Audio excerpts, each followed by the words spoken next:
Are you ready for today's story? Let's go!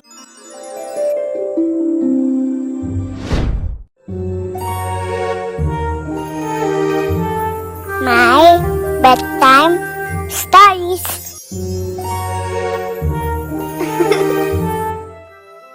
Read with me as we make the world more magical, one story at a time. Up, Up You Go, Joe! Written by Mariam Shapera, illustrated by E. Senizal.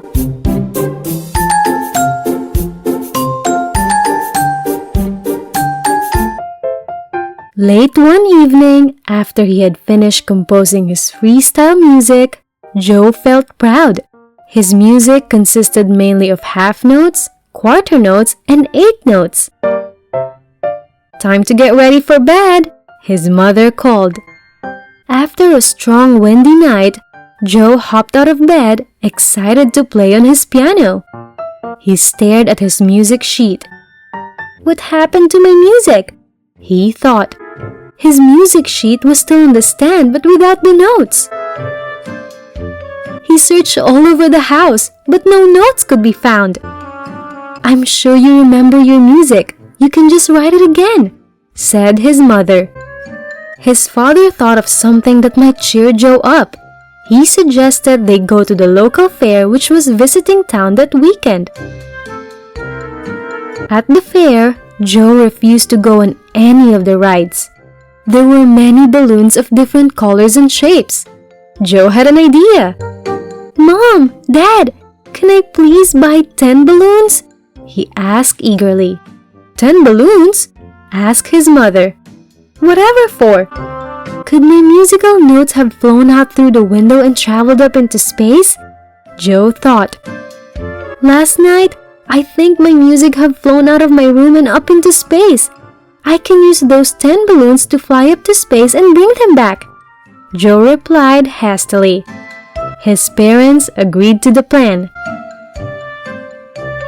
That windy evening, standing outside his house, Joe carried 2 parachutes on his back and wore a small saddle bag to place his notes in. After his father handed him the 10 balloons, Joe was swept up higher and higher into the evening sky. He felt excited but also determined to find every single missing music note. Up he went, higher and higher into complete darkness. As he held on tightly to the balloons, he heard a strange sound behind him and turned his body around. In front of him was a small, gray alien spaceship with a one-eyed green creature sitting in the middle of it. Joe thought it was strange that this creature should look so different from him. Hello, said Joe. Sorry to bother you, but have you seen any musical notes flying around here? The strange-looking creature remained silent. Then the glass cover over the center of his small spaceship opened and the half-musical note came out of it. Joe could not believe his eyes. He grabbed the note and put it in his saddle bag. He looked up to thank the alien but saw that he had already disappeared into dark space. Amazing, thought Joe.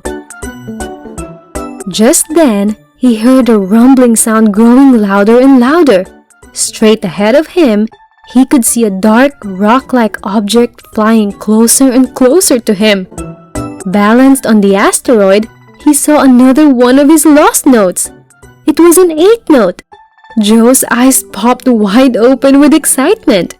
He leaned over and grabbed it just as the asteroid flew past him and then vanished away. Whoosh, whoosh, were the next sounds he heard. Turning, he saw 3 or maybe 4 very bright objects of blue, green, and yellow colors. They looked as if they were dancing around each other. Shooting stars! Joe shouted to himself.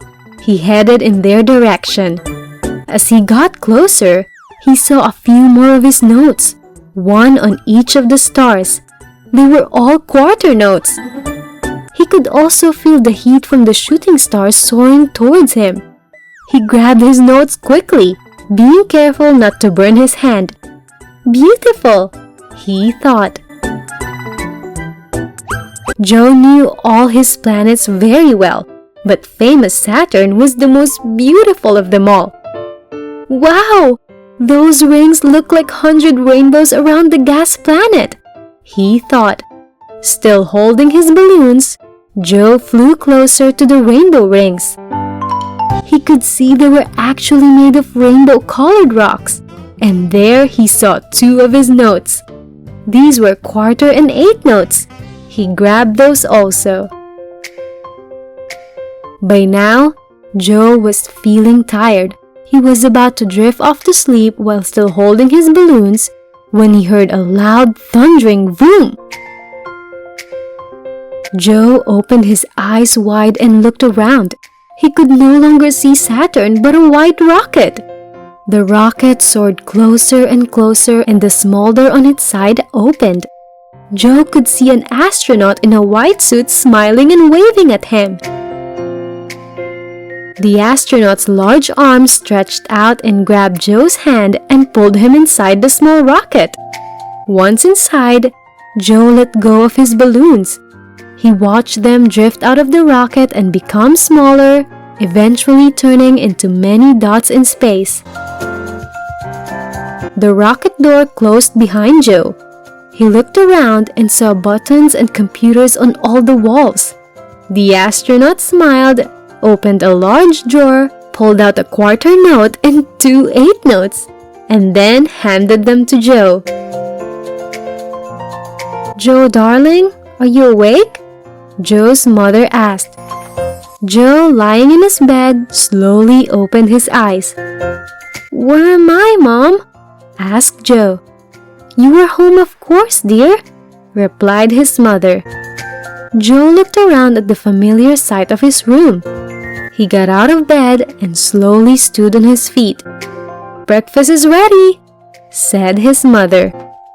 As she left the room, Joe turned around and looked at his piano. There, on the music sheet, were all his notes in their perfect position as he had composed them. He could not believe his eyes. He could not believe how much joy he felt. He closed his eyes for a few seconds and then opened them again to make sure that the notes were still there. And they were! Was it all just a dream? Joe was about to leave his room when a strap-like object from behind his piano caught his eye. It was his bag strap. He pulled his bag out and remembered that in his dream, if it was a dream, he had used this bag to collect his musical notes. Inside the bag was empty, except for a rainbow-colored rock about the size of a marble, just like the ones he saw on Saturn's rings.